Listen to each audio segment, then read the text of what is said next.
Now, of course, while folks are focused on Donald Trump's comments attacking NFL players, he also was attacking Golden State's Warrior star Steph Curry because of Curry's comments about him not wanting to go to the White House. Of course, they won the NBA title. We've also saw, and of course, you had the people who were saying, I love all these critics out here, that's why you don't have Major League Baseball players and NHL players saying nothing. Well, guess what? Over the weekend, Oakland Athletics catcher Bruce Maxwell became the first Major League Baseball player to take a knee during the national anthem. The 26-year-old African-American rookie is the son of a U.S. Army veteran and was born on a military base in Germany and knelt both to support free speech and specifically to protest Trump's comments. Maxwell tweeted, "Inequality is being displayed bigger than ever right now as our president shows that freedom of protest and speech is not allowed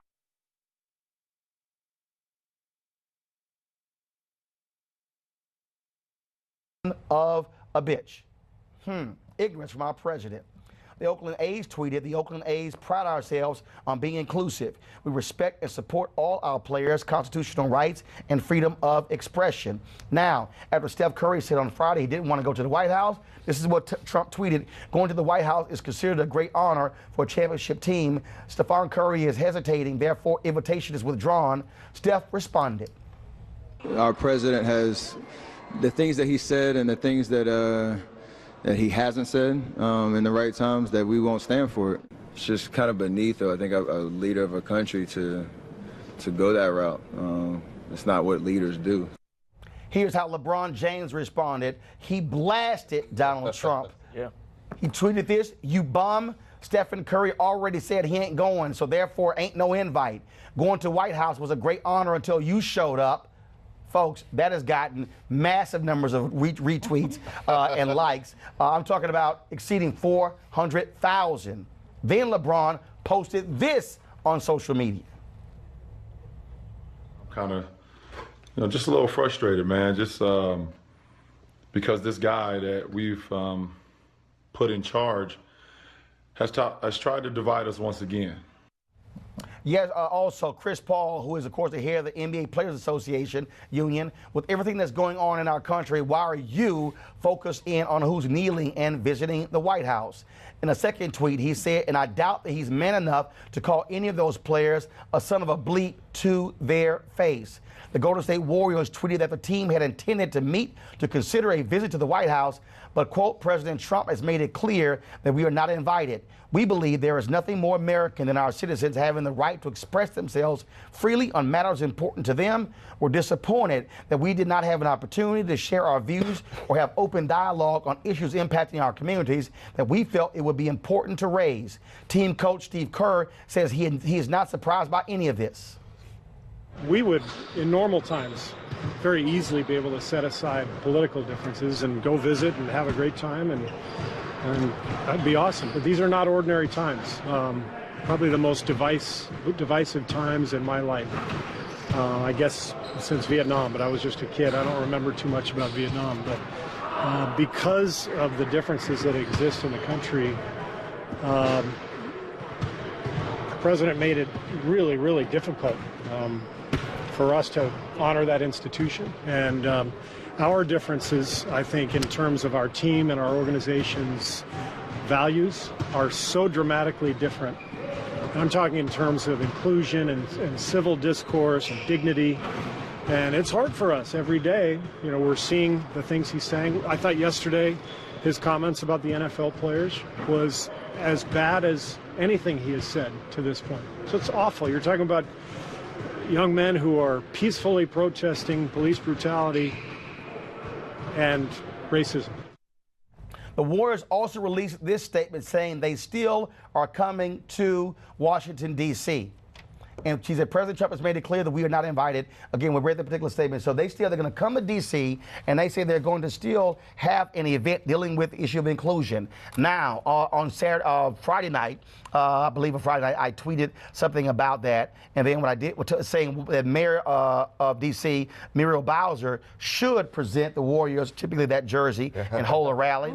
I ran into her Saturday night at the CBC Gala. She said they've already reached out to the Golden State Warriors about partnering with them. So I would love to see this massive rally with the Golden State Warriors where the public shows the appreciation for their particular stance. Other players, Kobe Bryant, he tweeted, opponents whose name alone creates division and anger, whose words inspire dissension and hatred, can't possibly make America great again. Let me also show you this here, folks. Shelly, give me a second. This was a photo from yesterday, because you can't leave the WNBA out. The WNBA, they're having their finals right now. Yesterday, this is a photo of the Minnesota Lynx. They were standing arms locked, but the Los Angeles Sparks walked off the court and went into the dressing room during the national anthem to show their protest as well. Let's go to our panel here. Of course, Jason, Eugene, Lauren, Faraji. Now, in a moment, I'm going to show you a player soundbite from Eton Thomas, former NBA player, talking about why the NBA players have a lot more freedom than NFL players. But to see this level of reaction, to see more people who retweeted what LeBron James had to say, calling Trump a bum, than Trump's own comments, it's perfectly clear that a lot of folks certainly agree with these players in going after the madman at 1600 Pennsylvania Avenue. He's a force of negativity, obviously, and really what this issue comes back to is the fact that, once again, in America, you have black talent effectively being used by people who don't have talent and harnessing it for money. I mean, to see Jerry Richardson in particular, some of these owners that make this money off these guys, anybody wearing a Dallas Dallas jersey right now should be called out, particularly if you're an African American. You've got an owner effectively that probably told these guys to sit down and shut up. And these guys are making billions of dollars for them. It makes no sense. And of course, we've got this perpetual argument with college sports where they're getting completely ripped off. They get no money for that. It just makes no sense. James, you got a few NASCAR owners threatening to fire any of their crew people who take a knee, talking about the flag, but they ain't got no problem with the Confederate flag being flown in NASCAR races. Yeah, it's madness. It's absolutely madness. If I could quote a good friend, Lawrence Jones, he said, look, Colin Kaepernick's one thing, but Steph Curry and LeBron James is a totally different thing. And you go after Steph Curry and LeBron James, you better expect the entire world to come after you. And that's what's going on right now. Yeah, global icons. You better expect the entire world to come after you, deservedly. Jason, Faraji, here's what you also have here. And this is what is most fundamental. And I'm not speaking of all white Americans. I'm speaking of a vast majority.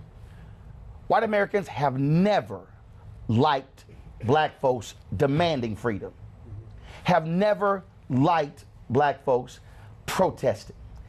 I don't care who you are. You got Newt Gingrich, who is saying, oh, these spoiled millionaires, they can't be oppressed. But you heard nothing from Newt Gingrich when it came to the Los Angeles Chargers saying they face housing discrimination when they moved to LA.